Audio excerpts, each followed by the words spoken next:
ইয়াতকৈ বেছি পৰা নাই যে ছবিৰ কাৰণে এটা খুব ইম'চনেল মমেণ্ট। মই প্ৰতিটো মুহূৰ্তত মই সাহস কৰিব পৰা নাই যে ছবিখন চাম।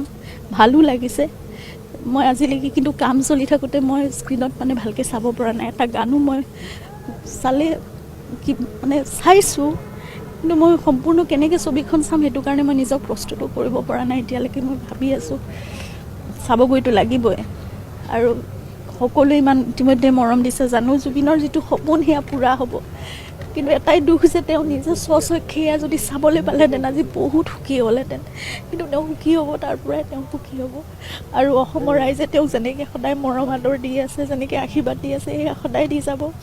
অসমীয়া ছবিৰ যিটো মাত্ৰা, যিটো যাত্ৰা তেওঁ চাব বিচাৰিছিলে, সেয়া তেওঁৰ সপোন পূৰা হ'ব ৰৈ ৰৈ বিনালীৰ যোগেদি। আৰু ইয়াৰ পিছত আহিবলগীয়া সকলো অসমীয়া ছবিয়ে ইয়াতকৈ বেছি ভাল কৰিব। অসমীয়া ছবি এটা সাংঘাতিক ধৰণৰ উত্তৰ আমি তেওঁ যি সপোন দেখিছিলে বা আমি যি তেওঁৰ সৈতে কাম কৰি সপোন দেখিছিলোঁ, সেয়া সম্পূৰ্ণ হ'ব। সেইকাৰণে ভাল লাগিছে।